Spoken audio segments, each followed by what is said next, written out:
ਵਾਹਿਗੁਰੂ ਜੀ ਕਾ ਖਾਲਸਾ, ਵਾਹਿਗੁਰੂ ਜੀ ਕੀ ਫਤਿਹ।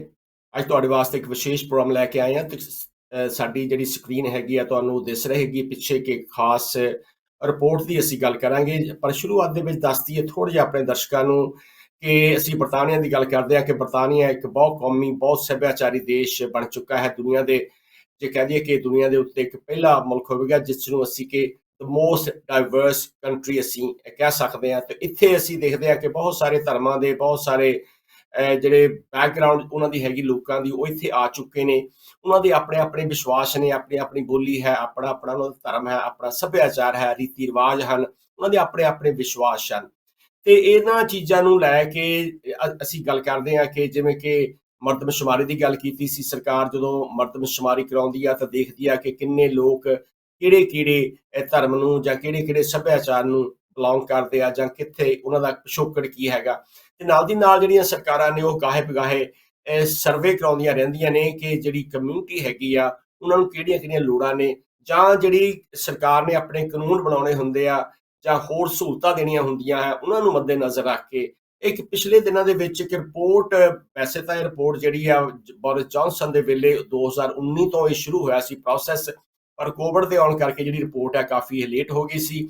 ਤੇ ਹੁਣ ਜਿਹੜੀ ਇਹ ਅਪ੍ਰੈਲ ਦੇ ਅਖੀਰ ਦੇ ਵਿੱਚ ਇੱਕ ਰਿਪੋਰਟ ਸਾਹਮਣੇ ਆਈ ਹੈ ਜਿਸ ਨੂੰ ਅਸੀਂ ਕੋਲਿਨ ਬਲੂਮ ਰਿਪੋਰਟ ਕਹਿ ਸਕਦੇ ਹਾਂ, ਜਿਸ ਦਾ ਟਾਈਟਲ ਤੁਹਾਨੂੰ ਦੇਖ ਰਹੇ ਹਾਂ ਕਿ ਡਜ਼ ਗਵਰਨਮੈਂਟ ਡੂ ਗॉड। ਔਰ ਇਹਦੇ ਵਿੱਚ ਬਹੁਤ ਸਾਰੀਆਂ ਜਿਹੜੀਆਂ ਸਰਵੇ ਕੀਤੇ ਗਏ ਨੇ, ਬਹੁਤ ਸਾਰੇ ਧਰਮਾਂ ਦੀ ਗੱਲ ਕੀਤੀ ਗਈ ਹੈ। ਪਰ ਜਿਹੜਾ ਸਾਡਾ ਵਿਸ਼ਾ ਹੋਵੇਗਾ ਅੱਜ ਕਿ ਕੀ ਜੋ ਸਿੱਖੀਜ਼ਮ ਦੇ ਬਾਰੇ ਜਾਂ ਸਿੱਖ ਲੋਕਾਂ ਬਾਰੇ ਜਾਂ ਸਿੱਖ ਕੌਮ ਬਾਰੇ ਜਿਹੜੇ ਇਹਦੇ ਵਿੱਚ ਖੋਜ ਕੀਤੀ ਗਈ ਆ ਜਾਂ ਉਹਨਾਂ ਨੇ ਰਿਪੋਰਟ ਪੇਸ਼ ਕੀਤੀ ਆ ਉਹਦੇ ਬਾਰੇ ਅਸੀਂ ਗੱਲ ਕਰਾਂਗੇ। ਤੇ ਅੱਜ ਗੱਲ ਕਰਨ ਵਾਸਤੇ ਸਾਡੇ ਨਾਲ ਜੁੜੇ ਨੇ ਸਾਡੇ ਬਹੁਤ ਸਤਿਕਾਰਯੋਗ ਡਾਕਟਰ ਗੁਰਨਾਮ ਸਿੰਘ ਜੀ ਤੇ ਨਾਲ ਸੁਖਜਿੰਦਰ ਸਿੰਘ ਸੰਘਾ ਜੀ। ਤੇ ਆਓ ਦੋਹਾਂ ਮਹਿਮਾਨਾਂ ਦਾ ਪਹਿਲਾਂ ਧੰਨਵਾਦ ਕਰਦੇ ਹਾਂ, ਫਤਿਹ ਬੁਲਾਉਂਦੇ ਹਾਂ ਜੀ। ਵਾਹਿਗੁਰੂ ਜੀ ਕਾ ਖਾਲਸਾ, ਵਾਹਿਗੁਰੂ ਜੀ ਕਾ ਖਾਲਸਾ, ਵਾਹਿਗੁਰੂ ਜੀ ਕੀ ਫਤਿਹ। ਵਾਹਿਗੁਰੂ ਜੀ ਕੀ ਫਤਿਹ ਜੀ। ਸੰਘਾ ਸਾਹਿਬ, ਮੈਂ ਤੁਹਾਡੇ ਤੋਂ ਸ਼ੁਰੂ ਕਰਾਂਗਾ। ਤੁਸੀਂ ਇਹ ਦੱਸੋ, ਕਿਉਂਕਿ ਜਦੋਂ ਇਹ ਰਿਪੋਰਟ ਆਈ ਸੀ ਦਾਸ ਇਸ ਮੁਲਕ ਤੋਂ ਬਾਹਰ ਸੀ, ਪਰ ਹੁਣ ਜਿਹੜੀ ਇਹ ਸਾਨੂੰ ਜਿਹੜੀ ਜਾਣਕਾਰੀ ਮਿਲੀ ਹੈ, ਤੁਸੀਂ ਦੱਸੋ ਸਾਨੂੰ ਕਿ ਰਿਪੋਰਟ ਹੈ ਕੀ, ਇਹਦੇ ਵਿੱਚ ਲਿਖਿਆ ਕੀ ਗਿਆ ਹੈ, ਇਹ ਕਿਉਂ ਤਿਆਰ ਕੀਤੀ ਗਈ ਹੈ, ਜਾਂ ਇਸ ਦਾ ਤੁਸੀਂ ਕਿੱਦਾਂ ਪ੍ਰਭਾਵ ਲੈਂਦੇ ਹੋ ਸੰਘਾ ਸਾਹਿਬ ਜੀ? ਹਾਂਜੀ, ਧੰਨਵਾਦ ਜੀ ਪਹਿਲਾਂ ਪ੍ਰੋਗਰਾਮ ਵਾਸਤੇ ਤੇ ਤੁਹਾਡੀ ਇਨਵੀਟੇਸ਼ਨ ਵਾਸਤੇ ਵੀ। ਤੇ ਬੜਾ ਇੰਪੋਰਟੈਂਟ ਹੈ ਕਿ ਇਸ ਵਿਸ਼ੇ ਤੇ ਗੱਲਬਾਤ ਕੀਤੀ ਜਾਂਦੀ। ਦੂਸਰਾ ਹੈਗਾ ਕਿ ਇਹ ਰਿਪੋਰਟ ਬੋਰਿਸ ਜੌਨਸਨ ਨੇ ਕਮਿਸ਼ਨ ਕੀਤੀ ਸੀਗੀ ਕਿ ਕੋਲਿਨ ਬਲੂਮ ਤੇ ਟੀਮ ਉਹ ਇਸ ਗੱਲ ਤੇ ਖੋਜ ਕਰਕੇ ਤੇ ਆਪਣਾ ਰਿਪੋਰਟ ਛਾਪਣ ਤੇ ਸਰਕਾਰ ਕਿਵੇਂ ਵੱਖ-ਵੱਖ ਧਰਮਾਂ ਦੇ ਨਾਲ ਚੰਗੀ ਤਰ੍ਹਾਂ ਆਪਣਾ ਵਾਰਤਾਲਾਪ ਕਾਇਮ ਕਰਕੇ ਤੇ ਕੰਮ ਕਰ ਆਪਣਾ ਜਿਹੜਾ ਨਿਭਾਉਣਾ ਹੈਗਾ ਗਵਰਨਮੈਂਟ ਦੀਆਂ ਜ਼ਿੰਮੇਵਾਰੀਆਂ ਉਹਨਾਂ ਨੂੰ ਕਿਵੇਂ ਚੰਗੀ ਤਰ੍ਹਾਂ ਨਿਭਾ ਸਕੇ। ਇਹ ਰਿਪੋਰਟ ਨੇ ਤਕਰੀਬਨ ਕਾਫੀ ਸਮਾਂ ਲਿਆ। ਤੁਸੀਂ ਦੱਸਿਆ ਦਿੱਤਾ ਵੀ ਕੋਵਿਡ ਕਰਕੇ ਵੀ ਤੇ ਹੋਰਨਾਂ ਕਰਕੇ ਵੀ 3-4 ਸਾਲ ਬਾਅਦ ਇਹ ਛਾਇਆ ਹੋਈ ਆ। ਆਪਾਂ ਨੂੰ ਇਹ ਪਹਿਲਾਂ ਦਰਸ਼ਕਾਂ ਨੂੰ ਕਲੀਅਰ ਕਰਨਾ ਚਾਹੀਦਾ ਕਿ ਜਿਹੜੀਆਂ ਸਰਕਾਰ ਦੀਆਂ ਰਿਪੋਰਟਾਂ ਹੁੰਦੀਆਂ ਆਮ ਤੌਰ ਤੇ ਇਸ ਤਰ੍ਹਾਂ ਹੁੰਦਾ ਕਿ ਜੋ ਸਰਕਾਰ ਦੀ ਮਨਸ਼ਾ ਹੋਵੇ ਉਹਦੇ ਵਾਸਤੇ ਪਹਿਲਾਂ ਉਹ ਖੋਜ ਕਰਵਾਉਂਦੇ ਆ, ਸਰਵੇ ਕਰਵਾਉਂਦੇ ਆ ਤੇ ਫਿਰ ਰਿਪੋਰਟ ਛਾਇਆ ਕਰਦੇ ਆ। ਤੇ ਉਹਦੇ ਵਿੱਚ ਜਿਹੜੀ ਐਵੀਡੈਂਸ, ਜਿਹੜੇ ਸਬੂਤ ਜਾਂ ਜਿਹੜੇ ਖਾਸ ਵਿਸ਼ੇ ਮੋਹਰੇ ਆਉਣ ਉਹਨਾਂ ਨੂੰ ਮੋਹਰੇ ਰੱਖ ਕੇ ਤੇ ਫਿਰ ਉਹ ਗ੍ਰੀਨ ਪੇਪਰ ਛਾਪਦੇ ਆ।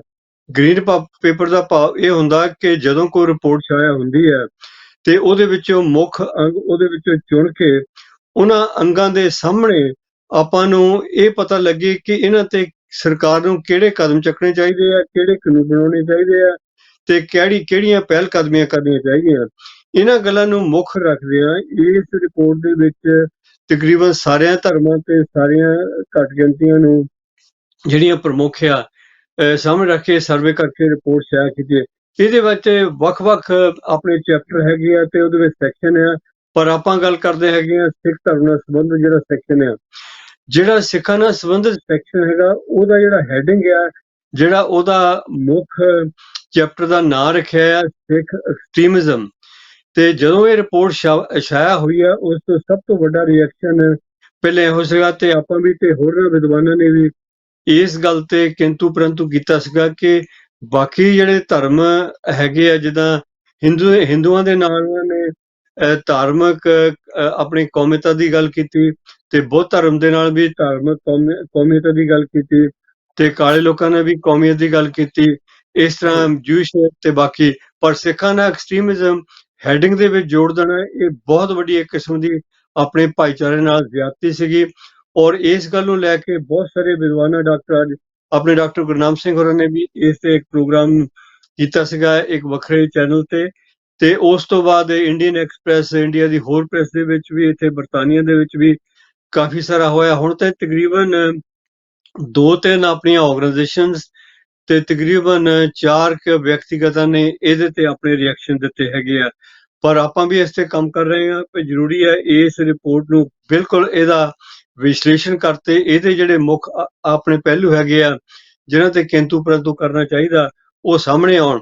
ਮੇਰਾ ਆਪਣਾ ਮਤਲਬ ਕਿ ਮੁੱਖ ਧਾਰਾ ਇਹ ਸੀਗਾ ਇਸ ਰਿਪੋਰਟ ਤੇ ਕਿ ਪਹਿਲਾਂ ਤਾਂ ਇਹਦਾ ਹੈਡਿੰਗ ਗਲਤ ਹੈ ਤੇ ਦੂਜਾ ਇਹਦੇ ਵਿੱਚ ਜਿਹੜੀ ਆਪਣੇ ਇਨਵੈਸਟੀਗੇਸ਼ਨ ਕਰਨ ਵਾਸਤੇ ਮੈਥਡੋਲੋਜੀ ਵਰਤੀ ਆ ਉਹਦੇ ਵਿੱਚ ਬੜੀਆਂ ਖਾਮੀਆਂ ਲੱਗਦੀਆਂ। ਜਿਹੜਾ ਲਿਟਰੇਚਰ ਇਹਨਾਂ ਨੇ ਰਿਵਿਊ ਕੀਤਾ ਉਹਦੇ ਵਿੱਚ ਬੜੀਆਂ ਖਾਮੀਆਂ ਲੱਗਦੀਆਂ ਹੈਗੀਆਂ ਤੇ ਜਿਹੜੇ ਆਪਣੇ ਸਿੱਟੇ ਕੱਢੇ ਆ ਉਹਦੇ ਵਿੱਚ ਕਾਫੀ ਖਾਮੀਆਂ ਲੱਗਦੀਆਂ ਕਿ ਸਾਡੇ ਭਾਈਚਾਰੇ ਨੇ ਜੋ ਮਤਲਬ ਕਿ ਇਸ ਮੁਲਕ ਦੇ ਵਿੱਚ ਆਪਣੀ ਵੱਡੀ ਕੰਟਰੀਬਿਊਸ਼ਨ ਕੀਤੀ ਆ ਉਹਦੇ ਬਾਰੇ ਗੱਲਾਂ ਤਾਂ ਹੈਗੀਆਂ, ਪਰ ਜੋ ਆਪਣੀਆਂ ਖਾਮੀਆਂ ਸਾਹਮਣੇ ਲਿਆਂਦੀਆਂ ਉਹਦੇ ਵਿੱਚ ਜਿਹੜੀ ਸਭ ਤੋਂ ਵੱਡੀ ਐਕਸਟ੍ਰੀਮਿਜ਼ਮ ਦੀ ਗੱਲ ਕੀਤੀ ਆ ਉਹਦੇ ਤੇ ਸਿੱਖਾਂ ਨੂੰ ਖਾਸ ਕਰਕੇ ਬਹੁਤ ਵੱਡਾ ਕਿੰਤੂ ਪਰੰਤੂ ਆ।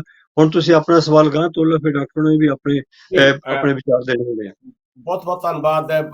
ਦਾਸ ਨੇ ਵੀ ਕੁਝ ਉਸ ਦੀਆਂ ਇੰਟਰਵਿਊ ਸੁਣੀਆਂ। ਇੰਟਰਵਿਊਜ਼ ਦੇ ਵਿੱਚ ਉਹ ਕਹਿੰਦਾ ਹੈਗਾ ਕਿ ਮੈਜੋਰਿਟੀ ਆਫ ਜਿਹੜੀ ਸਿੱਖ community is very very the best UK can offer. ਤੇ ਨਾਲ ਦੀ ਨਾਲ ਹੁਣ ਗੁਰਨਾਮ ਸਿੰਘ ਜੀ ਮੈਂ ਤੁਹਾਡੇ ਵੱਲ ਆਵਾਂਗਾ ਕਿ ਤੁਸੀਂ ਜੋ ਸੰਘਾ ਸਾਹਿਬ ਨੇ ਜੋ ਬਿਆਨ ਕੀਤਾ ਹੈਗਾ ਰਿਪੋਰਟ ਦੇ ਬਾਰੇ ਦੱਸਿਆ, ਤੁਸੀਂ ਉਹਦੇ ਬਾਰੇ ਆਪਣੇ ਵਿਚਾਰ ਵੀ ਦੇ ਸਕਦੇ ਆ। ਤੇ ਨਾਲ ਦੀ ਨਾਲ ਜਿਹੜਾ ਇਹ ਸ਼ਬਦ ਐਕਸਟ੍ਰੀਮਿਜ਼ਮ ਯੂਜ਼ ਕੀਤਾ ਹੈਗਾ ਹਿੰਦੂਆਂ ਵਾਸਤੇ, ਉਹਨਾਂ ਨੇ ਨੈਸ਼ਨਲਿਸਟ ਯੂਜ਼ ਕੀਤਾ ਹੈ ਵਰਡ, ਤੁਸੀਂ ਇਸ ਨੂੰ ਕਿੱਦਾਂ ਦੇਖਦੇ ਆ ਤੇ ਤੁਹਾਡੇ ਕੀ ਵਿਚਾਰ ਨੇ? ਦੇਖੋ ਸ਼ਿੰਦਰ ਜੀ, ਜਿਹੜੀ ਐਕਸਟ੍ਰੀਮਿਸਟ ਲਫ਼ਜ਼ ਆ ਨਾ ਇਹਨੂੰ ਤੁਸੀਂ ਆਬਜੈਕਟਿਵਲੀ ਵੀ ਦੇਖ ਸਕਦੇ ਹੋ, ਸਬਜੈਕਟਿਵਲੀ ਵੀ ਦੇਖ ਸਕਦੇ ਆ। ਜੀ ਜੇ ਤੁਸੀਂ ਸਬਜੈਕਟਿਵ ਲੈਵਲ ਤੇ ਦੇਖਦੇ ਤਾਂ ਜਿੱਦਾਂ ਕੋਈ ਕਿਸੇ ਦੇ ਖਿਆਲ ਤੁਹਾਡੇ ਨਾਲ ਜ਼ਿਆਦਾ ਅੱਗੇ ਪਿੱਛੇ ਹੋਣ ਤੁਸੀਂ ਐਕਸਟ੍ਰੀਮ ਕਹਿ ਸਕਦੇ ਆ। ਔਰ ਜੇ ਤੁਸੀਂ ਇਹਨੂੰ ਆਬਜੈਕਟਿਵਲੀ ਦਿੰਦੇ ਆ, ਇਹ ਜਿਹੜੀ ਕੰਟੈਕਸਟ ਹੈ ਐਕਸਟ੍ਰੀਮਿਜ਼ਮ ਦੀ, ਤੁਹਾਨੂੰ ਪਤਾ ਆ 9/11 ਤੋਂ ਬਾਅਦ ਜੋ ਡਿਸਕੋਰਸ ਵਾਇਲੈਂਟ ਐਕਸਟ੍ਰੀਮਿਜ਼ਮ ਦਾ ਆਇਆ, ਇੱਥੇ ਇਹਨਾਂ ਨੇ ਪ੍ਰੀਵੈਂਟ ਸਟ੍ਰੈਟਜੀ ਵੀ ਬਣਾਈ ਆ ਜਿਸ ਦੇ ਵਿੱਚ ਬਹੁਤਾ ਤਾਂ ਫੋਕਸ ਸੀਗਾ ਇਸਲਾਮਿਕ ਐਕਸਟ੍ਰੀਮਿਸਟ, ਤੇ ਉਹ ਵੀ ਉਹ ਲੋਕ ਸੀ ਜਿਹੜੇ ਪੋਲੀਟੀਕਲ ਆਈਡੀਓਲੋਜੀ ਨੂੰ ਵਰਤ ਕੇ ਤੇ ਵਾਇਲੈਂਸ ਨੂੰ ਪ੍ਰਮੋਟ ਕਰਦੇ ਆ, ਖਾਸ ਕਰਕੇ ਜਿੱਦਾਂ ਸੁਇਸਾਈਡ ਬੋਮਿੰਗਸ ਵਗੈਰਾ। ਹੋਰ ਤੁਹਾਨੂੰ ਪਤਾ ਹੀ ਆ ਸਾਰਾ ਜੋ ਕੁਛ ਇੱਥੇ ਲੰਡਨ ਹੋਇਆ, ਨਿਊਯਾਰਕ ਦੇ ਵਿੱਚ ਹੋਇਆ, ਹੋਰ ਵਾਸ਼ਿੰਗਟਨ 'ਚ ਹੋਇਆ। ਸੋ ਇਹ ਜਿਹੜਾ ਸੰਦਰਭ ਹੈ, ਜਿਹੜੀ ਕੰਟੈਕਸਟ ਲੈਣੀ ਬਹੁਤ ਜ਼ਰੂਰੀ ਆ, ਕਿਉਂਕਿ ਜੇ ਆਮ ਇੱਥੇ ਆਮ ਪਬਲਿਕ ਦੇ ਵਿੱਚ ਕਿਸ ਨੂੰ ਐਕਸਟ੍ਰੀਮਿਸਟ ਲੇਬਲ ਦਿੰਦੇ ਆ ਤਾਂ ਉਹ ਇਹੀ ਆਪਣੇ ਮਨ ਦੇ ਵਿੱਚ ਉਹਨਾਂ ਦੀ ਸੋਚ ਹੁੰਦੀ ਆ ਵੀ ਇਹ ਖਤਰਨਾਕ ਲੋਕ ਆ, ਇਹਨਾਂ ਤੋਂ ਸਾਨੂੰ ਡਰ ਆ ਤਾਂ ਇਹਨਾਂ ਨੂੰ ਕਿਸੇ ਤਰੀਕੇ ਨਾਲ ਕੰਸਟ੍ਰੇਨ ਕਰਨਾ ਚਾਹੀਦਾ। ਹੁਣ ਜੇ ਆਪਾਂ ਰਿਪੋਰਟ ਵੱਲ ਆਈਏ, ਦੇਖੋ ਇਹਨਾਂ ਨੇ ਸਿੱਖਾਂ ਤੇ 10 ਪੇਜਿਸ ਲਾਏ ਸਪੈਸੀਫਿਕਲੀ ਸਿੱਖਾਂ ਤੇ ਮੁਸਲਮਾਨਾਂ ਤੇ 1-2 ਪੇਜਿਸ, ਹਿੰਦੂਆਂ ਦੇ 1-ਅੱਧਾ ਪੇਜ, ਹੋਰ ਵੀ ਥੋੜਾ ਬਹੁਤਾ। ਸੋ ਇਹਦੇ ਵਿੱਚੋਂ ਸਾਨੂੰ ਪਤਾ ਲੱਗਦਾ ਵੀ ਇਹ ਅਨਬੈਲੈਂਸਡ ਰਿਪੋਰਟ ਆ। ਇਹਦਾ ਜਿਹੜੀ ਏਮ, ਕਿਉਂਕਿ ਇਹਦੀ ਟਾਈਟਲ ਦਾ ਸੀ does government do God independent review of how government engages with faiths, screen ਤੇ ਵੀ ਲਗਾਇਆ, ਪਰ ਇਹਦੇ ਵਿੱਚ ਕੋਈ ਇੰਡੀਪੈਂਡੈਂਸ ਨਹੀਂ ਲੱਗਦੀ। ਇਹ ਬਿਲਕੁਲ ਠੀਕ ਆ। ਇਹਨਾਂ ਨੇ ਕਿਹਾ ਵੀ ਅਸੀਂ 21,000 ਰਿਸਪੋਂਡੈਂਟਸ ਤੋਂ ਐਵੀਡੈਂਸ ਲਿਆ, ਠੀਕ ਆ, ਔਰ 22 ਰეკਮੈਂਡੇਸ਼ਨਸ ਦਿੱਤੇ ਇਹਨਾਂ ਨੇ। ਤੇ ਇਹ ਵੀ ਇਹਨਾਂ ਨੇ ਠੀਕ ਹੈ, ਇਹਨਾਂ ਨੇ ਪਹਿਲਾਂ ਬੜੀ ਸਿਫਤ ਕੀਤੀ ਸਿੱਖਾਂ ਦੀ ਵੀ ਸਿੱਖ ਧਰਮ ਬੜਾ ਇੱਕ ਚੰਗਾ ਧਰਮ ਆ, ਪਰ ਜੇ ਤੁਸੀਂ ਇੰਨੀ ਸਿਫਤ ਕਰਕੇ ਤਾਂ ਫਿਰ ਤੁਸੀਂ ਇੰਨੀ ਲੰਮੀ ਹੱਥੀ ਸਿੱਖਾਂ ਨੂੰ ਕਿਉਂ ਫਿਰ 10 ਪੇਜਿਸ ਤੇ ਉਹਨਾਂ ਨੂੰ ਬਦਨਾਮ ਕੀਤਾ?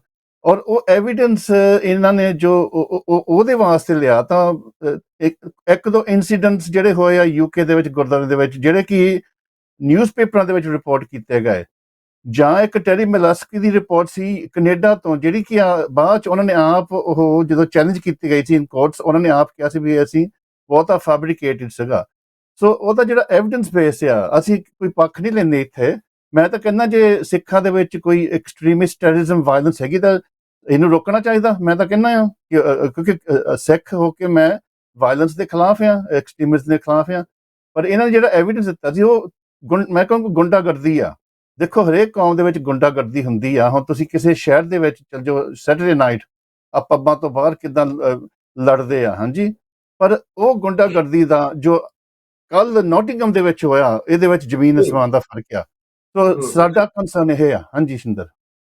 ਨਹੀਂ, ਬਹੁਤ ਵਧੀਆ। ਤੁਸੀਂ ਜਿਹੜੇ ਤੁਸੀਂ ਦੋ ਸ਼ਬਦ ਤੁਸੀਂ ਲਏ ਆ, ਆਬਜੈਕਟਿਵਲੀ ਤੇ ਸਬਜੈਕਟਿਵਲੀ, ਬਾਕੀ ਤੁਸੀਂ ਗੱਲ ਕਰੀ ਜੇ ਸਾਡੇ ਇੱਕ ਦੂਜੇ ਨਾਲ ਖਿਆਲ ਵਿਰੋਧੀ ਹੈਗੇ ਆ, ਅਸੀਂ ਉਹਨੂੰ ਐਕਸਟ੍ਰੀਮ ਹੀ ਕਹਿੰਦੇ ਹੁੰਦੇ ਆ ਕਈ ਵਾਰੀ, ਪਰ ਉਹਨੂੰ ਇਹ ਨਹੀਂ ਪਤਾ ਲੱਗਦਾ ਕਿ ਉਹਦੇ ਕੀ ਵਿਚਾਰ ਜਾਂ ਉਹਦੇ ਵਿਚਾਰਾਂ ਪਿੱਛੇ ਕੀ ਤੱਥ ਹੋ ਸਕਦੇ ਆ। ਮੈਂ ਹੁਣ ਸੰਘਾ ਸਾਹਿਬ ਵੱਲ ਆਵਾਂਗਾ। ਸੰਘਾ ਸਾਹਿਬ, ਥੋੜਾ ਜਿਹਾ ਜਦੋਂ ਅਸੀਂ ਕੋਈ ਵੀ ਰਿਪੋਰਟ ਦੇਖਦੇ ਆ ਜੋ ਬੰਦਾ ਉਹ ਤਿਆਰ ਕਰਦਾ ਹੈਗਾ, ਤੁਸੀਂ ਜਿੰਨੀ ਜੇ ਖੋਜ ਕੀਤੀ ਆ, ਜੇ ਤੁਸੀਂ ਕੁਛ ਜਿਹੜਾ ਕੋਲਿਨ ਬਲੂਮ ਆ ਉਹਦੀ ਜਿਹੜੀ ਪਰਸਨੈਲਿਟੀ ਹੈਗੀ ਆ, ਤਾਂ ਉਹਦਾ ਸਟੈਂਡ ਹੈਗਾ, ਕਿਉਂਕਿ ਉਹਨੂੰ ਧਰਮ ਦਾ ਐਕਸਪਰਟ ਕਿਹਾ ਗਿਆ ਹੈਗਾ, ਉਹਦੇ ਬਾਰੇ ਕੋਈ ਸ਼ਬਦ ਕਹਿਣੇ ਚਾਹੋ। ਤੇ ਉਸ ਤੋਂ ਬਾਅਦ ਅਸੀਂ ਗੱਲ ਕਰਦੇ ਹਾਂ ਐਕਸਟ੍ਰੀਮਿਜ਼ਮ ਦੀ। ਦੇਖੋ ਹੁਣ ਆਪਣੇ ਬਰਤਾਨੀਆ ਵਿੱਚ, ਸਾਰੀ ਦੁਨੀਆ ਦੇ ਵਿੱਚ ਕਿੰਨੇ ਜਿਹੜੇ ਸਿੰਘ ਨੇ ਉਹ ਆਪਣੇ ਕਕਾਰ ਪਹਿਨਦੇ ਨੇ, ਗਾਤਰੇ ਪਹਿਨਦੇ ਨੇ, ਛੋਟੀਆਂ ਕਿਰਪਾਨਾਂ ਪਹਿਨਦੇ ਨੇ, ਪਰ ਅੱਜ ਕਿਤੇ ਵੀ ਦੁਨੀਆ ਦੇ ਵਿੱਚ, ਕਿਤੇ ਵੀ ਵਰਲਡ ਦੇ ਵਿੱਚ ਇਹ ਖਬਰ ਨਹੀਂ ਆਈ ਕਿ ਉਸ ਸਿੱਖ ਨੇ ਆਪਣੇ ਗਾਤਰੇ ਨੂੰ ਜਾਂ ਕਕਾਰ ਨੂੰ ਇੱਕ ਹਥਿਆਰ ਦੀ ਤੌਰ ਦੇ ਉੱਤੇ ਵਰਤਿਆ ਹੋਵੇ। ਜਿਵੇਂ ਕਿ ਅੱਜ ਕੱਲ੍ਹ ਬਹੁਤ ਸਾਰੀਆਂ ਜਿਹੜੀਆਂ ਦੇਖਦੇ ਆ ਕਿ ਸਟੈਬਿੰਗ ਦੀਆਂ ਜਿਹੜੀਆਂ ਖਬਰਾਂ ਆਈਆਂ ਨੇ, ਜਿਹਦੀ ਗੱਲ ਕੀਤੀ ਆ ਗੁਰਨਾਮ ਸਿੰਘ ਜੀ ਨੇ, ਇਹ ਵੀ ਇੱਕ ਸਟੈਬਿੰਗ ਦੀ, ਚਾਕੂ ਮਾਰ ਕੇ ਉਹਨਾਂ ਲੋਕਾਂ ਨੂੰ ਮਾਰਿਆ ਗਿਆ। ਤੁਸੀਂ ਇਹਦੇ ਬਾਰੇ ਕੀ ਕਹਿਣਾ ਚਾਹੁੰਦੇ ਆ? ਕੋਲਿਨ ਦੀ ਜਿਹੜੀ ਪਰਸਨਲ ਜਿਹੜੀ ਉਹਦੀ ਬੈਕਗ੍ਰਾਉਂਡ ਹੈਗੀ ਆ, ਤੇ ਆ ਜਿਹੜੀ ਐਕਸਟ੍ਰੀਮਿਜ਼ਮ ਦੀ ਗੱਲ ਕੀਤੀ ਆ, ਤੁਸੀਂ ਇਹਦੇ ਬਾਰੇ ਹੋਰ ਕੀ ਕਹਿਣਾ ਚਾਹੁੰਦੇ ਆ? ਸ਼ਿੰਦਰਪਾਲ ਜੀ, ਕੋਲਿਨ ਬਲੂਨ ਆਪਣੇ ਕੰਜ਼ਰਵੇਟਿਵ ਪਾਰਟੀ ਦਾ ਬਹੁਤ ਵੱਡਾ ਐਕਟਿਵਿਸਟ ਹੈ ਔਰ ਕੰਜ਼ਰਵੇਟਿਵ ਕ੍ਰਿਸਚੀਅਨ ਹੈਗਾ, ਤੇ ਸਾਊਥ ਅਫਰੀਕਾ ਦੀਆਂ ਕੰਪਨੀਆਂ ਦੇ ਵਿੱਚ ਇਹ ਐਡਵਾਈਜ਼ਰ ਵੀ ਸੀ। ਹੁਣ ਰੀਸੈਂਟਲੀ ਨੇ ਰਿਜ਼ਾਈਨ ਦਿੱਤਾ ਹੈ। ਬਿਜ਼ਨਸ ਇੰਟਰਸਟ ਵੀ ਹੈਗੇ ਆ, ਤੇ ਇਹਨਾਂ ਦੇ ਇੰਟਰਸਟ ਇੱਥੇ ਬਰਤਾਨੀਆ ਦੇ ਵਿੱਚ, ਸਾਊਥ ਅਫਰੀਕਾ ਦੇ ਵਿੱਚ ਜਾਂ ਇੰਡੀਆ ਨਾਲ ਕਿੰਨੇ ਹੋਣਗੇ, ਇਹ ਆਪਣੇ ਆਪ ਦੇ ਵਿੱਚ ਵੱਖਰਾ ਵਿਸ਼ਾ ਹੈਗਾ। ਪਰ ਮੁੱਖ ਤੌਰ ਤੇ ਇਹਨਾਂ ਦੀ ਜਿਹੜੀ ਰਿਪੋਰਟ ਆ, ਉਹਦੇ ਵਿੱਚ ਮੈਨੂੰ ਸਭ ਤੋਂ ਵੱਡੀ ਜਿਹੜੀ ਨੁਕਤਾਚੀਨੀ ਕਰਨ ਲਈ ਮਨ ਦੇ ਵਿੱਚ ਭਾਵਨਾ ਜਾਗਦੀ ਹੋਈ ਹੈਗੀ ਹੈ ਕਿ ਸਿੱਖਾਂ ਦੇ ਨਾਲ ਐਕਸਟ੍ਰੀਮਿਜ਼ਮ ਜਿਹੜਾ ਜੋੜਨਾ ਹੈਗਾ, ਇਹਦਾ ਜਿਹੜਾ ਇੱਕ ਕਿਸਮ ਦਾ ਸੰਦਰਭ ਆ, ਉਹਨੂੰ ਚੰਗੀ ਤਰ੍ਹਾਂ ਨਹੀਂ ਘੋਖਿਆ ਗਿਆ। ਕਿਉਂਕਿ ਕਹਿਣਾ ਇਹ ਚਾਹੀਦਾ ਵੀ ਬਾਵਜੂਦ ਇਸ ਗੱਲ ਤੇ ਵੀ ਸਿੱਖਾਂ ਤੇ 500 ਸਾਲ, 550 ਸਾਲ ਇਹਨਾਂ ਜ਼ਬਰ, ਜ਼ੁਲਮ ਤੇ ਤਸ਼ੱਦਦ ਹੋਇਆ, ਉਹਦੇ ਬਾਵਜੂਦ ਵੀ ਇਸ ਕੌਮ ਨੇ ਬੜੀ ਸ਼ਾਂਤੀਪੂਰਵਕ ਇਤਿਹਾਸਾਂ ਦੇ ਵਿੱਚ ਰੈਜ਼ਿਸਟੈਂਸ ਰਾਹੀਂ ਆਪਣੀ ਆਇਡੈਂਟੀ ਕਾਇਮ ਕੀਤੀ ਹੈ। ਲਹਿਰਾਂ ਰਾਹੀਂ, ਮੂਵਮੈਂਟਾਂ ਰਾਹੀਂ, ਮੋਰਚਿਆਂ ਰਾਹੀਂ ਆਪਣੇ ਆਪ ਨੂੰ ਸਥਾਪਿਤ ਕੀਤਾ, ਔਰ ਆਜ਼ਾਦੀ ਦੀਆਂ ਲਹਿਰਾਂ ਤੋਂ ਲੈ ਕੇ ਆਪਣੇ ਸਿੱਖ ਬਾਦਸ਼ਾਹਤ ਸਥਾਪਿਤ ਕਰਨ ਤੱਕ, ਬਾਅਦ ਦੇ ਵਿੱਚ ਪੰਜਾਬੀ ਸੂਬੇ ਦੇ ਮੋਰਚੇ, ਫਿਰ 1984 ਦੇ, ਤੇ ਹੁਣ ਮਤਲਬ 2023 ਦੇ ਵਿੱਚ, ਜਾਨੀ ਸਿੱਖਾਂ ਤੇ ਜ਼ੁਲਮ ਤਾਂ ਹੋਇਆ, ਪਰ ਸਿੱਖਾਂ ਨੇ ਨਾ ਕਿਸੇ ਭਾਈਚਾਰੇ ਨੂੰ ਡਿਸਟਰਬ ਕੀਤਾ, ਨਾ ਸਰਕਾਰਾਂ ਦੇ ਖਿਲਾਫ ਐਕਸਟ੍ਰੀਮਿਸਟ ਹੋ ਕੇ ਕੋਈ ਇਦਾਂ ਦੀ ਲਹਿਰ ਚਲਾਈ ਹੈਗੀ ਆ। ਇਹ ਠੀਕ ਹੈ ਕਿ 1980 ਦੇ ਵਿੱਚ ਜੋ ਤਸ਼ੱਦਦ ਸਿੱਖਾਂ ਤੇ ਹੋਇਆ, ਉਹਦੇ ਰਿਐਕਸ਼ਨ ਦੇ ਵਿੱਚ ਸਿੱਖ ਕੌਮੀਅਤ ਦੀ ਲਹਿਰ ਜਾਗੀ, ਤੇ ਉਹਦੇ ਵਿੱਚ ਲਾਜ਼ਮੀ ਤੌਰ ਤੇ ਸਰਕਾਰ ਵੱਲੋਂ ਜ਼ਿਆਦਾ ਤਸ਼ੱਦਦ ਹੋਏਗਾ, ਸਿੱਖਾਂ ਵੱਲੋਂ ਫੇਰ ਵੀ ਇੰਨਾ ਮਤਲਬ ਕਿ ਜਿਹੜਾ ਤਸ਼ੱਦਦ ਕਿਹਾ ਜਾਂਦਾ, ਐਕਸਟ੍ਰੀਮਿਜ਼ਮ ਕਿਹਾ ਜਾਂਦਾ, ਉਹ ਮਤਲਬ ਜਿਹੜੇ ਇਨੋਸੈਂਟ ਲੋਕਾਂ ਤੇ ਜ਼ਬਰ ਹੁੰਦਾ ਆ। ਜੇ ਮਤਲਬ ਤੁਸੀਂ ਲੜਾਈ ਲੱਗਦੇ ਆ, ਵਾਰ ਆ, ਉਹ ਵੱਖਰੀ ਚੀਜ਼ ਆਪਣੇ ਆਪ ਦੇ ਵਿੱਚ ਹੈ, ਪਰ ਸਿੱਖਾਂ ਨੇ ਆਪਣੇ ਤੌਰ ਤੇ ਕਿਸੇ ਵੀ ਦੂਜੇ ਭਾਈਚਾਰੇ ਤੇ, ਕਿਸੇ ਵੀ ਇਨੋਸੈਂਟ ਲੋਕਾਂ ਤੇ ਆਪਣੇ ਵੱਲੋਂ ਕੋਈ ਮਤਲਬ ਇਹ ਵਾਅਦਾ ਨਹੀਂ ਕੀਤਾ। ਖਾਸ ਕਰਕੇ ਬਰਤਾਨੀਆ ਦੇ ਵਿੱਚ ਜਿੱਥੇ ਤਾਈਂ ਮਤਲਬ ਕਿ ਕਿਸੇ ਕੋਈ ਵਾਇਲੈਂਸ ਦੀ ਘਟਨਾ ਹੈਗੀ ਹੈ ਵਿਅਕਤੀਗਤ, ਜਾਂ ਮਤਲਬ ਕਿ ਕਿਸੇ ਅਦਾਰੇ ਦੇ ਵਿੱਚ, ਜਾਂ ਸੜਕਾਂ ਦੇ ਉੱਪਰ, ਜਾਂ ਕਿਸੇ ਹੋਰ ਸੰਦਰਭ ਦੇ ਵਿੱਚ, ਉਹਦੇ ਵਿੱਚ ਆਪਣੇ ਪਾਸ ਪੁਲਿਸ ਆ, ਕਾਨੂੰਨ ਆ, ਅਦਾਲਤਾਂ ਹੈਗੀਆਂ, ਉਹਦੇ ਵਿੱਚ ਜੋ ਕਾਨੂੰਨੀ ਕਾਰਵਾਈ ਆ, ਯੋਗ ਤੇ ਇਨਸਾਫ ਦੇ ਸੰਦਰਭ ਦੇ ਵਿੱਚ ਉਹਦੇ ਵਿੱਚ ਕਾਰਵਾਈ ਹੋਵੇ, ਤੇ ਸਿੱਖਾਂ ਨੂੰ ਕੋਈ ਇਤਰਾਜ਼ ਨਹੀਂ। ਜਿਹੜਾ ਮਤਲਬ ਕਿ ਕਸੂਰਵਾਰ ਆ ਉਹਨੂੰ ਮਤਲਬ ਕਿ ਇਨਸਾਫ ਵੀ ਮਿਲੇ, ਤੇ ਜੇ ਤੇ ਕੋਈ ਤਸ਼ੱਦਦ ਹੋਇਆ ਉਹਨੂੰ ਵੀ ਇਨਸਾਫ ਮਿਲੇ। ਇਹਦੇ ਵਿੱਚ ਸਿੱਖਾਂ ਨੂੰ ਕੋਈ ਮੁਸ਼ਕਲ ਨਹੀਂ ਹੈਗੀ। ਪਰ ਕਲੈਕਟਿਵਲੀ ਸਿੱਖਾਂ ਤੇ ਐਕਸਟ੍ਰੀਮਿਜ਼ਮ ਦਾ ਜਿਹੜਾ ਲੇਬਲ ਲਾਉਣਾ, ਇਹ ਆਪਣੇ ਆਪ ਦੇ ਵਿੱਚ ਬਹੁਤ ਵੱਡੀ ਗੱਲ ਹੈ। ਜਿਵੇਂ ਮਤਲਬ ਕਿ ਡਾਕਟਰ ਗੁਰਨਾਮ ਸਿੰਘ ਨੇ ਡਿਫਾਈਨ ਕੀਤਾ ਹੈਗਾ, ਇਹ ਮਤਲਬ ਜਿਹੜਾ ਐਕਸਟ੍ਰੀਮਿਜ਼ਮ ਲਫ਼ਜ਼ ਹੈਗਾ ਆ, ਇਹ ਇੱਕ ਕਿਸਮ ਦਾ ਲੇਬਲ ਬਣ ਚੁੱਕਾ ਆ। ਇਹਨੂੰ ਜੇ ਤੁਸੀਂ ਕੋਲਿਨ ਬਲੂਨ ਨੇ ਡਿਫਾਈਨ ਕਰਨਾ ਸੀ ਤਾਂ ਇਹਨੂੰ ਬਹੁਤ ਪੱਧਰੀ ਤਰੀਕੇ ਡਿਫਾਈਨ ਆਬਜੈਕਟਿਵਲੀ ਕਰਨਾ ਚਾਹੀਦਾ ਸੀ। ਉਸ ਪ੍ਰਸੰਗ ਦੇ ਵਿੱਚ ਫਿਰ ਸਥਾਪਿਤ ਕਰਦੇ ਵੀ ਸਿੱਖਾਂ ਦੇ ਵਿੱਚੋਂ ਆਹ ਜਿਹੜੀਆਂ ਐਗਜ਼ਾਮਪਲਸ ਆਉਂਦੀਆਂ ਇਹ ਤਸ਼ੱਦਦ ਵਾਲੀਆਂ ਹੈਗੀਆਂ। ਜੇ ਮਤਲਬ ਕਿ ਆਪਣੇ ਭਾਈਚਾਰੇ ਦੇ ਪਿਛਲੇ 40-50 ਸਾਲ ਦੇ ਵਿੱਚ ਇਦਾਂ ਦੀਆਂ ਐਗਜ਼ਾਮਪਲਾਂ ਹੈਗੀਆਂ, ਤੇ ਉਸ ਕੰਟੈਕਸਟ ਨੂੰ ਵੀ ਵਰਣਨ ਕਰੀਦਾ ਹੈ ਵੀ ਉਹਦੀ ਕੰਟੈਕਸਟ ਕੀ ਸੀ। ਉਹਦੀ ਕੰਟੈਕਸਟ ਹੋ ਸਕਦਾ ਪੰਜਾਬੀ ਸੂਬੇ ਦੇ ਮੋਰਚੇ ਹੋਣ ਪਹਿਲਾਂ, ਉਸ ਤੋਂ ਬਾਅਦ 1984 ਧਰਮਯੁੱਧ ਮੋਰਚਾ, ਜੋ ਮਤਲਬ ਕਿ ਸਿੱਖ ਕੌਮ ਤੇ ਦੇਸ਼ ਦੇ ਵਿੱਚ ਤੇ ਵਿਦੇਸ਼ਾਂ ਦੇ ਵਿੱਚ ਓਪਰੇਸ਼ਨ ਹੋਇਆ, ਪਰਸੀਕਿਊਸ਼ਨ ਹੋਇਆ, ਉਹਦੇ ਰਿਐਕਸ਼ਨ ਦੇ ਵਿੱਚ ਵੀ ਸਿੱਖਾਂ ਨੇ ਵਰਲਡ ਵਾਈਡ ਆਪਣੇ ਤੌਰ ਤੇ ਪੀਸਫੁਲ ਡੈਮੋਸਟ੍ਰੇਸ਼ਨਾਂ ਕੀਤੀਆਂ, ਪੀਸਫੁਲ ਮੁਜ਼ਾਹਰੇ ਕੀਤੇ, ਕਾਨਫਰੰਸਾਂ ਕੀਤੀਆਂ, ਗੁਰਦੁਆਰਿਆਂ ਦੇ ਵਿੱਚ ਸਮਾਗਮ ਕੀਤੇ, ਬਾਹਰ ਸਮਾਗਮ ਕੀਤੇ, ਪਰ ਸਿੱਖਾਂ ਨੇ ਕਿਸੇ ਵੀ ਦੂਜੇ ਭਾਈਚਾਰੇ ਨੂੰ ਕੋਈ ਤਕਲੀਫ ਨਹੀਂ ਪਹੁੰਚਾਈ, ਕਿਸੇ ਵੀ ਦੂਜੇ ਮਤਲਬ ਕਿ ਆਪਣੇ ਵਿਰੋਧੀਆਂ ਨੂੰ ਵੀ ਕੋਈ ਤਕਲੀਫ ਨਹੀਂ ਪਹੁੰਚਾਈ। ਆਪਣੀ ਜਿਹੜੀ ਆਵਾਜ਼ ਆ ਉਹਨੂੰ ਬੁਲੰਦ ਕੀਤੀ। ਆਪਾਂ ਇਹ ਫਿਰ ਇਸ ਗੱਲ ਤੇ ਜ਼ੋਰ ਦੇ ਸਕਦੇ ਹਾਂ ਕਿ ਆਪਣੀ ਧਾਰਨਾ ਸਿੱਖਾਂ ਦੀ ਬਿਲਕੁਲ ਇਹ ਹੈਗੀ ਆ, ਅਗਰ ਕੋਈ ਕਾਨੂੰਨ ਨੂੰ ਆਪਣੇ ਹੱਥ ਵਿੱਚ ਲੈਂਦਾ, ਅਗਰ ਕਿਸੇ ਵਿਅਕਤੀਗਤ ਨੂੰ ਹਿਰਾਸ ਕਰਦਾ, ਉਹਨੂੰ ਟੈਰੋਰਾਈਜ਼ ਕਰਦਾ ਜਾਂ ਉਹ ਤੇ ਕੋਈ ਤਸ਼ੱਦਦ ਆਉਂਦਾ, ਉਸ ਇੰਡੀਵਿਜੂਅਲ ਨੂੰ ਜਾਂ ਉਸ ਗਰੁੱਪ ਨੂੰ ਤੁਸੀਂ ਆਇਡੈਂਟੀਫਾਈ ਕਰ ਲਓ, ਉਹਦੇ ਤੇ ਯੋਗ ਕਾਰਵਾਈ ਹੈ ਤੁਸੀਂ ਕਾਨੂੰਨ ਦੇ ਮੁਤਾਬਕ ਕਰੋ, ਇਹਦੇ ਵਿੱਚ ਸਿੱਖਾਂ ਨੂੰ ਕੋਈ ਰੋਸਾ ਨਹੀਂ ਹੋਣਾ। ਪਰ ਜੇ ਤੁਸੀਂ ਮਤਲਬ ਕਿ ਸਿੱਖ ਭਾਈਚਾਰੇ ਨੂੰ, ਸਿੱਖ ਘੱਟ ਗਿਣਤੀ ਨੂੰ, ਸਿੱਖ ਕੌਮ ਨੂੰ, ਸਿੱਖ ਪੰਥ ਨੂੰ ਲੇਬਲ ਕਰ ਦਿਓ ਕਿ ਐਕਸਟ੍ਰੀਮਿਸਟ ਹੈ, ਇਹ ਸਿੱਖ ਕਦੇ ਬਰਦਾਸ਼ਤ ਕਰਨ ਨੂੰ ਤਿਆਰ ਨਹੀਂ ਹੈਗੇ। ਇਹ ਬਹੁਤ ਵਧੀਆ ਤੁਸੀਂ ਇਹ ਜਿਹੜੀ ਬੈਕਗਰਾਉਂਡ ਦੱਸੀ ਆ, ਖਾਸ ਤੌਰ ਤੇ ਕਾਲਨ ਬਲੂਮ ਦੀ ਜਿਹੜੀ ਬੈਕਗਰਾਉਂਡ ਹੈਗੀ ਆ ਉਹਦੇ ਬਾਰੇ ਦੱਸਿਆ ਕਿ ਉਹਦਾ ਕੀ ਪਿਛੋਕੜ ਹੈਗਾ। ਗੁਲਾਮ ਸਿੰਘ ਜੀ, ਆਪਾਂ ਥੋੜਾ ਜਿਹਾ ਹੁਣ ਇਸ ਗੱਲ ਨੂੰ ਅੱਗੇ ਲੈ ਕੇ ਜਾਈਏ ਕਿ ਜਿਹੜਾ ਖਾਲਿਸਤਾਨ ਦਾ ਸ਼ਬਦ ਹੈਗਾ ਉਹਨੂੰ ਸਾਰੀ ਦੁਨੀਆ ਵਿੱਚ ਹਊਆ ਕਿਉਂ ਬਣਾਇਆ ਜਾ ਰਿਹਾ ਹੈਗਾ। ਜਿਹੜੀ ਇਹਦੀ ਅਸਲੀ ਜਿਹੜੀ ਇੰਟਰਪ੍ਰੀਟੇਸ਼ਨ ਹੈਗੀ ਆ ਜਾਂ ਐਕਸਪਲੇਨੇਸ਼ਨ ਹੈਗੀ ਆ, ਉਹ ਇਹ ਲੋਕ ਹਾਲੇ ਤੱਕ ਕਿਉਂ ਨਹੀਂ ਸਮਝ ਸਕੇ। ਤੁਸੀਂ ਇਹਦੇ ਵਿੱਚ ਕੀ ਸਮਝਦੇ ਆ ਕਿ ਕੋਈ ਨਾ ਕਿਤੇ ਸਾਡੀ ਕਮਿਊਨਿਟੀ ਵੱਲੋਂ ਕੋਈ ਕਮੀ ਰਹਿ ਗਈ ਆ? ਕੀ ਕਹਿਣਾ ਚਾਹੁੰਦੇ ਆ? ਦੇਖੋ, ਖਾਲਿਸਤਾਨ ਦਾ ਵਿਸ਼ਾ ਇੱਕ ਵੱਖਰਾ ਵਿਸ਼ਾ ਹੈਗਾ, ਪਰ ਥੋੜੀ ਬਹੁਤੀ ਠੀਕ ਆ ਇਹਦੇ ਨਾਲ ਓਵਰਲੈਪ ਹੁੰਦੀ ਆ, ਕਿਉਂਕਿ ਇਹ ਕਿਹਾ ਜਾਂਦਾ ਵੀ ਜਿਹੜੇ ਖਾਲਿਸਤਾਨ ਮੰਗਦੇ ਆ ਵੀ ਉਹ ਇੱਕ ਐਕਸਟ੍ਰੀਮਿਸਟ ਲੋਕ ਆ ਜਾਂ ਇਹਨਾਂ ਦਾ ਡਿਮਾਂਡ ਐਕਸਟ੍ਰੀਮਿਸਟ ਆ। ਹੁਣ ਜੇ ਆਪਾਂ ਸਕਾਟਲੈਂਡ ਦੀ ਗੱਲ ਕਰੀਏ, ਸਕਾਟਲੈਂਡ ਉਹ ਆਪਣੀ ਵੱਖਰੀ ਆਜ਼ਾਦ ਦੇਸ਼ ਮੰਗਦੇ ਆ, ਰੈਫਰੈਂਡਮ ਵੀ ਮੰਗਦੇ, ਤਾਂ ਆਪਾਂ ਉਹਨਾਂ ਨੂੰ ਐਕਸਟ੍ਰੀਮਿਸਟ ਨਹੀਂ ਕਹੀਦਾ। ਹੋਰ ਵੀ ਦੇਸ਼ਾਂ ਦੇ ਵਿੱਚ ਤੁਸੀਂ ਕਹਿ ਸਕਦੇ, ਈਵਨ ਯੂਕਰੇਨ, ਕਿਉਂਕਿ ਰਸ਼ੀਆ ਨੇ ਦਾਅਵਾ ਕੀਤਾ ਵੀ ਯੂਕਰੇਨ ਇੱਕ ਰਸ਼ੀਆ ਦੀ ਟੈਰੀਟਰੀ ਹੈਗੀ ਆ, ਜਿੱਦਾਂ ਕ੍ਰਾਈਮੀਆ। ਹੁਣ ਸਾਰਾ ਵੈਸਟ ਲੱਗਾ ਆ ਵੀ ਉਹਨਾਂ ਨੂੰ ਆਪਣੀ ਆਜ਼ਾਦੀ ਵਾਸਤੇ। ਸੋ ਇਹ ਇੱਕ ਇੰਟਰਨੈਸ਼ਨਲ ਪੋਲੀਟੀਕਲ ਪੋਲਿਟਿਕਸ ਹੁੰਦੀ ਆ, ਤੇ ਇਹਦੇ ਬਾਰੇ ਆਪਾਂ ਨਾ ਜਾਈਏ ਕਿਉਂਕਿ ਇਹ ਬਹੁਤ ਡੂੰਘਾ ਵਿਸ਼ਾ ਹੈਗਾ। ਪਰ ਮੈਂ ਇਹ ਜੇ ਰਿਪੋਰਟ ਦੇ ਵਿੱਚ ਇੱਕ ਬਹੁਤ ਇੰਪੋਰਟੈਂਟ ਆਬਜ਼ਰਵੇਸ਼ਨ, ਕਿਉਂਕਿ ਅਸੀਂ am looking at as a researcher, ਇੱਥੇ ਮੈਂ ਕੋਈ ਪੋਲੀਟੀਕਲ ਪੱਖ ਨਹੀਂ ਇੱਥੇ ਦਿੰਦਾ। ਡਾਕਟਰ ਜਸਜੀਤ ਸਿੰਘ ਨੇ ਲੀਡਸ ਯੂਨੀਵਰਸਿਟੀ ਤੋਂ, ਉਹਨਾਂ ਨੇ ਇਨਫੈਕਟ ਗਵਰਨਮੈਂਟ ਫੰਡਡ ਰਿਸਰਚ ਕੀਤੀ ਸੀਗੀ ਔਨ ਸਿੱਖ ਰੈਡੀਕਲਾਈਜੇਸ਼ਨ ਇਨ ਬ੍ਰਿਟਨ, ਤੇ ਜਿਹੜੀ ਕਿ is probably the most authoritative investigation account research based on Sikh, whether there is a radical Sikh extremism, ਤਾਂ ਉਹਨਾਂ ਦਾ ਕੰਕਲੂਜਨ ਇਹ ਸੀਗਾ ਵੀ ਇੱਥੇ ਕੋਈ ਹੈ ਨਹੀਂ, there's no evidence whatsoever for that. But the irony is we Jasjit Singh the report ਨੂੰ ਉਹਨਾਂ ਨੇ ਬਿਲਕੁਲ ਰੈਫਰੈਂਸ ਨਹੀਂ ਕੀਤਾ। ਸੋ ਇਹ ਇੱਕ ਸਮੋਕਿੰਗ ਗਨ ਆ ਵੀ ਇਹਨਾਂ ਦਾ ਜਿਹੜਾ ਮਕਸਦ ਸੀ ਕੁਝ ਹੋਰ ਸੀ, ਇੱਕ ਪੋਲੀਟੀਕਲ ਸੀਗਾ। ਜੇ ਤੁਸੀਂ ਬੋਰਿਸ ਜੌਨਸਨ ਨੂੰ, ਡਾਕਟਰ ਸੰਘਾ ਸਾਹਿਬ ਨੇ ਦੱਸਿਆ ਵੀ ਬੋਰਿਸ ਜੌਨਸਨ ਨੇ ਇਹ ਬਲੂਮ ਨੂੰ ਅਪਾਇੰਟ ਕੀਤਾ ਸੀਗਾ। ਤੁਹਾਨੂੰ ਪਤਾ ਜਦੋਂ ਕੋਵਿਡ ਚੱਲਿਆ ਸੀ ਤਾਂ ਇੱਥੇ ਕਾਫੀ ਚਰਚਾ ਵੀ ਸੀਗੀ ਵੀ ਕਿ ਗੁਰਦੁਆਰੇ ਬੰਦ ਹੋਣੇ ਚਾਹੀਦੇ, ਨਹੀਂ ਹੋਣੇ ਚਾਹੀਦੇ ਆ, ਇਹਨਾਂ ਦਾ ਕੀ ਹੱਕ ਆ। ਉਦੋਂ ਫਿਰ ਇਹਨਾਂ ਨੇ ਫੇਥ ਰੈਪ੍ਰੈਜ਼ੈਂਟੇਟਿਵਸ ਅਪਾਇੰਟ ਕੀਤੇ ਸੀਗੇ, ਜਿਵੇਂ ਕਿ ਇੱਕ ਸਿੱਖਾਂ ਦਾ ਵੀ ਸੀ, ਹੋਰਨਾਂ ਦਾ ਵੀ। ਉਦੋਂ ਵੀ ਬੜਾ ਰੌਲਾ ਪਿਆ ਸੀ ਆਪਣੇ ਮੀਡੀਆ ਦੇ ਵਿੱਚ ਵੀ ਇਹਨਾਂ ਨੂੰ ਤੁਸੀਂ ਕਿੱਦਾਂ, ਸਾਡਾ ਰੈਪ੍ਰੈਜ਼ੈਂਟੇਟਿਵ ਹੈ ਨਹੀਂ, ਇਹ ਤਾਂ ਉਹ। ਤਾਂ ਉਦੋਂ ਕਾਲਿਨ ਬਲੂਮ ਜਿਹੜਾ ਸੀ, ਹੀ ਵਾਸ ਐਕਚੁਅਲੀ ਚੇਅਰਿੰਗ ਦਿਸ ਮੀਟਿੰਗਸ ਜੀ। ਸੋ ਮੈਨੂੰ ਲੱਗਦਾ ਵੀ ਥੋੜਾ ਬਹੁਤਾ ਇਹ ਜਿਹੜਾ ਬੈਕਲੈਸ਼ ਉਹਦੇ ਕਰਕੇ ਵੀ ਹੈਗਾ। ਤੇ ਕੁਝ ਕੁ ਜਿਹੜੀ ਸਾਡੇ ਸਿੱਖਾਂ ਦੇ ਵਿੱਚ, ਮੈਂ ਨਾਂ ਨਹੀਂ ਲੈਣਾ, ਫਿਰ ਕੁਝ ਕੁ ਲੋਕ ਸ਼ਾਇਦ ਉਹਨਾਂ ਨੇ ਵੀ ਮਹਿਸੂਸ ਕੀਤਾ ਵੀ ਇਹ ਸਾਡੇ, ਇਹਨਾਂ ਨੇ ਜਿਹਨਾਂ ਨੇ ਅਪੋਜ਼ ਕੀਤਾ ਸੀ ਜਾਂ ਉਦੋਂ ਇਹਨਾਂ ਨੇ ਆਪਣਾ ਵੱਖਰਾ ਹੀ ਇੱਕ ਢਾਂਚਾ ਬਣਾ ਲਿਆ ਸੀ, ਤਾਂ ਇਹ ਸਿੱਖਾਂ ਵਾਸਤੇ ਇੱਕ ਡੈਮੇਜਿੰਗ ਹੈਗਾ। ਸੋ ਹੋ ਸਕਦਾ ਉਹ ਕਾਲਿਨ ਬਲੂਮ ਨੇ ਉਹੀ ਗੱਲਾਂ ਚੱਕ ਚੁੱਕ ਕੇ ਤਾਂ ਕੋਈ ਨਾ ਕੋਈ ਪੋਲੀਟੀਕਲ ਗੇਮ ਖੇਡੀ ਹੋਗੀ, ਮੈਂ ਕਹਿ ਨਹੀਂ ਸਕਦਾ। ਪਰ ਸ਼ਿੰਦਰ, ਮੈਂ ਇਹ ਜ਼ਰੂਰ ਕਹੂੰਗਾ ਵੀ ਜਿਹੜੀ ਇੱਥੇ ਸਾਨੂੰ ਸਿੱਖਾਂ ਨੂੰ ਰਿਸਪੌਂਸ ਜਜ਼ਬਾਤੀ ਨਹੀਂ ਦੇਣੀ ਚਾਹੀਦੀ, ਕਿਉਂਕਿ ਜਦੋਂ ਅਸੀਂ ਜਜ਼ਬਾਤੀ ਕੋਈ ਕੰਮ ਕਰਦੇ ਤਾਂ ਵੀ ਫਾਲ ਇਨਟੂ ਦ ਹੈਂਡਸ, ਫਿਰ ਤਾਂ ਆਪਾਂ ਨੂੰ ਉਹਨਾਂ ਦੀ ਜਿਹੜੀ ਸਾਡੇ ਤੇ ਐਲੀਗੇਸ਼ਨ ਹੈਗਾ ਆ ਉਹ ਆਪਾਂ ਆਪ ਵੀ ਸਾਬਤ ਕਰਦੇ ਆ।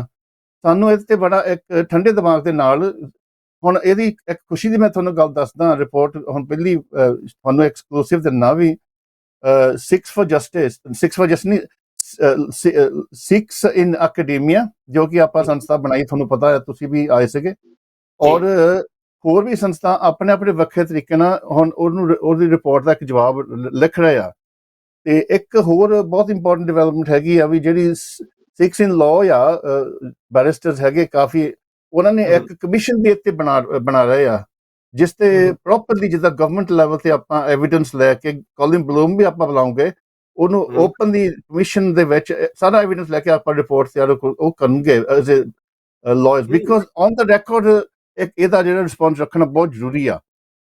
ਐਵੇਂ ਅਟਕਲ ਪੱਚੂ ਮਾਰ ਲੈਣਾ ਇੱਥੇ ਸਿੱਖ ਮੀਡੀਆ ਤੇ ਗੱਲ ਕਰ ਲਈ ਜਾਂ ਕਿਸੇ ਪੰਜਾਬੀ ਉਹਦੇ ਵਿੱਚ ਬਿਆਨ ਦੇ ਦਿੱਤਾ, ਇਹਦੇ ਨਾਲ ਫਰਕ ਨਹੀਂ ਪੈਂਦਾ ਸਰਕਾਰਾਂ ਨੂੰ। ਪਰ ਜਦੋਂ ਤੁਸੀਂ ਇੱਕ ਪ੍ਰੋਪਰਲੀ ਰਿਸਰਚਡ ਲੀਗਲ ਡਾਕੂਮੈਂਟ ਪੇਸ਼ ਕਰਕੇ ਦੇ ਵੀ ਆਹ ਸਾਡਾ ਜਵਾਬ ਆ ਤਾਂ ਫਿਰ ਉਹ ਜਵਾਬ ਨਹੀਂ ਦੇ, ਉਹ ਹਿਸਟੋਰੀਕਲ ਬਣ ਜਾਂਦੀ ਆ। ਸੋ ਸਾਨੂੰ ਸਿੱਖਾਂ ਨੂੰ ਹੁਣ ਇਸ ਭਾਵੇਂ ਤੁਸੀਂ ਖਾਲਿਸਤਾਨ ਦੇ ਹੱਕ 'ਚ ਆ ਜਾਂ ਨਹੀਂ ਵੀ ਆ, ਅਸੀਂ ਸਾਰੇ ਸਿੱਖਾਂ ਦੇ ਹੱਕ 'ਚ ਤਾਂ ਹੈ ਹੀ ਆ, ਤਾਂ ਸਿੱਖਾਂ ਨੂੰ ਹੁਣ ਇਸ ਲੈਵਲ ਤੇ ਕੰਮ ਕਰਨਾ ਚਾਹੀਦਾ। ਨਾ ਤਾਂ ਐਵੇਂ ਜਿੱਦਾਂ ਅਸੀਂ ਪਹਿਲਾਂ ਮੋਰਚੇ ਲਾ ਦੇ ਅਸੀਂ ਜਲੂਸ ਕੱਢ ਲਿਆ, ਬਹੁਤਾ ਸਾਡਾ ਜਲੂਸ ਹੁੰਦਾ ਆ ਜਦੋਂ ਅਸੀਂ ਜਲੂਸ ਕੱਢਦੇ ਆ। ਬਹੁਤ ਬਹੁਤ ਵਧੀਆ ਤੁਸੀਂ ਇਹ ਜਿਹੜੇ ਵਿਚਾਰ ਪੇਸ਼ ਕੀਤੇ ਆ ਕਿ ਸਹਿਜ ਦੇ ਨਾਲ ਔਰ ਔਰਗੇਨਾਈਜ਼ ਤਰੀਕੇ ਦੇ ਨਾਲ ਇਸ ਚੀਜ਼ ਨੂੰ ਟੈਕਲ ਕੀਤਾ ਜਾ ਸਕਦਾ। ਸੰਘਾ ਸਾਹਿਬ, ਹੁਣ ਇਹਦੀ ਜਿਹੜੀ ਟੈਕਨੀਕਲ ਸਾਈਡ ਆਪਾਂ ਦੇਖਦੇ ਹੈਗੇ ਆ, ਇਹ ਜਿਹੜੀ ਰਿਪੋਰਟ ਹੈਗੀ ਆ ਉਹਨੇ ਬਹੁਤ ਸਾਰੇ ਚੈਨਲਾਂ ਉੱਤੇ ਦਾਅਵਾ ਕੀਤਾ ਹੈ ਕਿ ਮੈਂ ਰეკਮੈਂਡੇਸ਼ਨ ਬਾਈ ਉਹਨੇ ਸਿਫਾਰਸ਼ਾਂ ਕੀਤੀਆਂ ਨੇ ਸਰਕਾਰ ਨੂੰ ਕਿ ਹੁਣ ਇਹ ਸਰਕਾਰ ਦੇ ਕੋਲ ਕੇਸ ਜਾਵੇਗਾ। ਸਰਕਾਰ ਦਾ ਕਿਹੜਾ ਮਹਿਕਮਾ ਕੀ ਇਹ ਗ੍ਰਹਿ ਮੰਤਰੀ ਦੇ ਕੋਲ ਜਾਵੇਗਾ ਤੇ ਜਾਂ ਉਹ ਜਿਹੜਾ ਲੈਵਲਿੰਗ ਮਿਨਿਸਟਰ ਹੈਗਾ ਗੌਵ ਦੇ ਕੋਲ ਜਾਵੇਗਾ। ਅਗਲੀ ਇਸ ਦੀ ਕਦਮ ਕੀ ਹੋਣਾ ਚਾਹੀਦਾ, ਜਾਂ ਕਿਉਂਕਿ ਇਹ ਪ੍ਰੋਗਰਾਮ ਅਸੀਂ ਬਹੁਤ ਥੋੜੇ ਸਮੇਂ ਅੱਜ ਇੱਕ ਇੰਟਰੋਡਕਟਰੀ ਪ੍ਰੋਗਰਾਮ ਕਰ ਰਹੇ ਹੈਗੇ ਆ, ਇਹਦੇ ਲਈ ਸਾਨੂੰ ਬਹੁਤ ਸਮਾਂ ਚਾਹੀਦਾ ਹੋਵੇਗਾ। ਅਗਲੀ ਜਿਹੜੀ ਪ੍ਰੋਸੈਸ ਹੈ ਕੀ ਹੋਣਾ ਚਾਹੀਦਾ ਤੇ ਕੀ ਹੋਵੇਗਾ, ਇਹ ਦੱਸੋ ਤੁਸੀਂ ਸੰਘਾ ਸਾਹਿਬ। ਸਿੰਧੂ ਜੀ, ਜਿਵੇਂ ਡਾਕਟਰ ਗੁਰਨਾਮ ਸਿੰਘ ਉਹਨਾਂ ਨੇ ਕਿਹਾ ਕਿ ਆਪਾਂ ਵੀ ਤੇ ਬਹੁਤ ਸਾਰੇ ਹੋਰ ਵਿਦਵਾਨ ਤੇ ਲਾਇਰਸ ਵੀ ਆਪੋ ਆਪਣੇ ਤੌਰ ਤੇ ਹੋਪਫੁਲੀ ਕਲੈਕਟਿਵਲੀ ਵੀ ਇਸ ਰਿਪੋਰਟ ਤੇ ਕੰਸੀਡਰਡ ਐਵੀਡੈਂਸ ਬੇਸਡ ਰਿਸਪੌਂਸ ਤਿਆਰ ਕਰਕੇ ਕੈਬਨਿਟ ਆਫਿਸ ਤੇ ਗਵਰਨਮੈਂਟ ਨੂੰ ਤੇ ਜਿਹੜੀਆਂ ਹਾਊਸ ਆਫ ਕਾਮਨ ਤੇ ਲਾਰਡ ਦੀਆਂ ਜਿਹੜੀਆਂ ਰੈਲੇਵੈਂਟ ਕਮੇਟੀਆਂ ਹੈ ਉਹਨਾਂ ਤੇ ਪਹੁੰਚਾਉਣਗੇ ਔਰ ਮੀਡੀਆ ਤੱਕ ਵੀ। ਇਹ ਮਤਲਬ ਇਹ ਪ੍ਰੋਸੈਸ ਦੇ ਵਿੱਚ ਲਈ ਕਿੰਨਾ ਸਮਾਂ ਲੱਗਦਾ, ਇਹ ਦੇਖਣਾ ਪਏਗਾ ਕਿੰਨਾ ਕੰਮ ਇਹ ਤੇ ਹੁੰਦਾ ਜਾਂ ਕਿੰਨੀ ਜਲਦੀ ਹੋ ਸਕਦਾ।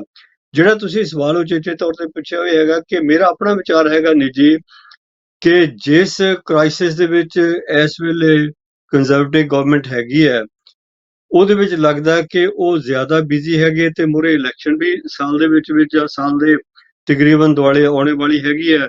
ਤੇ ਮੇਰਾ ਆਪਣਾ ਖਿਆਲ ਹੈ ਵੀ ਇਸ ਰਿਪੋਰਟ ਤੇ ਬਹੁਤਾ ਕੰਮ ਕਰਨ ਲਈ ਕੰਸੀਡਰ ਕਰਨ ਲਈ ਲੈਜਿਸਲੇਸ਼ਨ ਲਿਆਉਣ ਵਾਸਤੇ, ਕਿਉਂਕਿ ਜਿਹੜਾ ਲੈਜਿਸਲੇਸ਼ਨ ਦਾ ਪ੍ਰੋਸੈਸ ਆ ਜਿਵੇਂ ਪਹਿਲਾਂ ਕਿਹਾ ਸੀ, ਪਹਿਲਾਂ ਗ੍ਰੀਨ ਪੇਪਰ ਛਪਿਆ ਕੰਸਲਟੇਟਿਵ ਪੇਪਰ, ਉਸ ਤੋਂ ਬਾਅਦ ਫਿਰ ਵਾਈਟ ਪੇਪਰ ਛਪਦਾ ਹੁੰਦਾ, ਫਿਰ ਮਤਲਬ ਇਹ ਲੈਜਿਸਲੇਸ਼ਨ ਤਿਆਰ ਹੁੰਦੀ ਆ, ਫਿਰ ਹਾਊਸ ਆਫ ਕਾਮਨ ਦੇ ਵਿੱਚ ਡਿਬੇਟ ਹੁੰਦੀ ਆ, ਜੇ ਉਹ ਅਪਰੂਵ ਹੋ ਜਾਵੇ ਫਿਰ ਹਾਊਸ ਆਫ ਲਾਰਡ ਦੇ ਵਿੱਚ ਜਾਂਦੀ ਹੈ, ਕਈ ਵਾਰੀ ਕਮੇਟੀਆਂ ਨੂੰ ਰਿਫਰ ਕਰਤੀ ਜਾਂਦੀ। ਇਹ ਤਕਰੀਬਨ ਲੰਬਾ ਪ੍ਰੋਸੈਸ ਹੋਇਆ। ਮੇਰਾ ਆਪਣਾ ਖਿਆਲ ਹੈ ਕਿ ਤਕਰੀਬਨ ਕਰੰਟ ਗਵਰਨਮੈਂਟ ਦੇ ਪੀਰੀਅਡ ਦੇ ਵਿੱਚ ਪੋਸੀਬਲੀ ਇਸ ਰਿਪੋਰਟ ਤੇ ਬੜਾ ਕੰਮ ਹੀ ਨਾ ਹੋ ਸਕੇ ਔਰ ਹੋਣਾ ਵੀ ਨਹੀਂ ਚਾਹੀਦਾ, ਕਿਉਂਕਿ ਤੇ ਬਹੁਤ ਪਰੰਤੂ ਆਲਰੇਡੀ ਹੋ ਚੁੱਕੇ ਆ। ਤੇ ਜਿਹੜੀ ਅਗਲੀ ਗਵਰਨਮੈਂਟ ਆਈ ਹੈ ਹੋ ਸਕਦਾ ਨਵੀਂ ਕਮਿਸ਼ਨ ਜਾਂ ਇੰਡੀਵਿਜੂਅਲ ਕਮਿਸ਼ਨ ਨੂੰ ਕਰੇ ਕਿ ਤੁਸੀਂ ਮਤਲਬ ਆਪਣੀ ਟੀਮ ਤਿਆਰ ਕਰਕੇ ਇਸ ਤੇ ਦੁਬਾਰਾ ਜਿਹੜਾ ਆਪਣੀ ਰਿਵਿਊ ਕਰਕੇ ਹੋਰ ਖੋਜ ਕਰਕੇ ਤੇ ਨਵੀਂ ਜਿਹੜੀ ਰਿਪੋਰਟ ਹੈ ਉਹ ਤਿਆਰ ਕੀਤੀ ਜਾਵੇ। ਇਹ ਸਮਾਂ ਦੱਸੇਗਾ।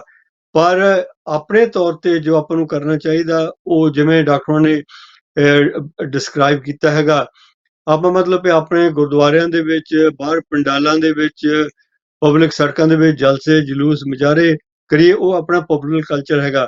ਪਰ ਜਿਹੜੀਆਂ ਗੱਲਾਂ ਇਹਨਾਂ ਮੁਲਕਾਂ ਦੇ ਵਿੱਚ ਇਹਨਾਂ ਗਵਰਨਮੈਂਟ ਨਾਲ ਮੈਟਰ ਕਰਦੀਆਂ ਉਹ ਇਹ ਹੈਗੀਆਂ ਕਿ ਤੁਹਾਡੀ ਰਿਸਰਚ ਰਿਪੋਰਟ ਉਹਦੇ ਨਾਲ ਐਵੀਡੈਂਸ ਹੋਵੇ, ਐਵੀਡੈਂਸ ਫੁੱਲ ਪ੍ਰੂਫ ਹੋਵੇ, ਉਹ ਤੇ ਤੁਸੀਂ ਆਪਣਾ ਕੇਸ ਪ੍ਰੈਜ਼ੈਂਟ ਕਰੋ। ਉਹਨਾਂ ਨੂੰ ਫਿਰ ਨਾ ਗਵਰਨਮੈਂਟ ਐਸਕੇਪ ਕਰ ਸਕਦੀਆਂ, ਨਾ ਜੁਡੀਸ਼ਰੀ ਐਸਕੇਪ ਕਰ ਸਕਦੀ ਆ, ਨਾ ਮਤਲਬ ਕਿ ਗਾਂ ਕੋਈ ਲੈਜਿਸਲੇਸ਼ਨ ਲਿਆਉਣੀ ਹੋਵੇ ਉਹਨੂੰ ਵੀ ਉਹ ਕੰਸੀਡਰ ਕਰਨਾ ਪਏਗਾ ਵੀ ਆਹ ਜਿਹੜੇ ਮੇਨ ਪੁਆਇੰਟ ਆ।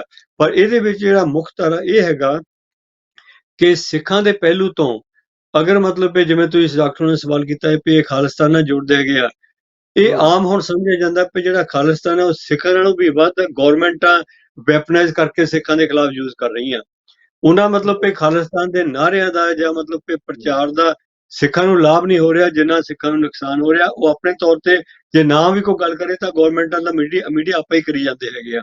ਇਹ ਮਤਲਬ ਕਿ ਸਿੱਖਾਂ ਨੂੰ ਦੇਖਣਾ ਪੈਣਾ ਵੀ ਸਿੱਖਾਂ ਨੂੰ ਆਪਣੇ ਤੌਰ ਤੇ ਸਭ ਤੋਂ ਜਿਹੜੀ ਵੱਡੀ ਲੋੜ ਹੈਗੀ ਆ ਇਸ ਗੱਲ ਦੇ ਵੀ ਸਾਊਥ ਅਫਰੀਕਨ ਸਟਾਈਲ ਆਪਣੀ ਇਹਦੇ ਤੇ ਖੋਜ commission, justice report, reconciliation, compensation, ਤੇ ਮਤਲਬ ਵੀ ਜਿਹੜਾ ਇਨਸਾਫ ਆ ਉਹ ਸਿੱਖਾਂ ਨੂੰ ਮਿਲਣਾ ਚਾਹੀਦਾ।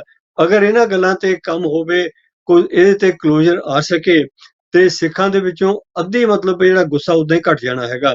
ਤੇ ਜਿਹੜੀਆਂ ਪੋਲੀਟੀਕਲ ਮੂਵਮੈਂਟਾਂ ਆ ਉਹ ਮਤਲਬ ਵੀ ਚਾਹੇ ਉਹ ਆਪਣੇ ਇੰਡੀਆ ਦੇ ਵਿੱਚ ਸੈਂਟਰਲਿਸਟ ਹੈਗੇ ਆ, ਚਾਹੇ ਮਤਲਬ ਵੀ ਫੈਡਰਲਿਸਟ ਆ, ਚਾਹੇ ਸੈਪਰੇਟਿਸਟ ਆ, ਚਾਹੇ ਉਹ ਨੈਸ਼ਨਲਿਸਟ ਆ ਜਾਂ ਸਬ ਨੈਸ਼ਨਲਿਸਟ ਆ, ਜਾਂ ਸੈਪਰੇਟ ਨੈਸ਼ਨਲਿਸਟ ਆ, ਜਾਂ ਮਤਲਬ ਵੀ ਹਿੰਦੂਤਾ ਨੈਸ਼ਨਲਿਸਟ ਆ।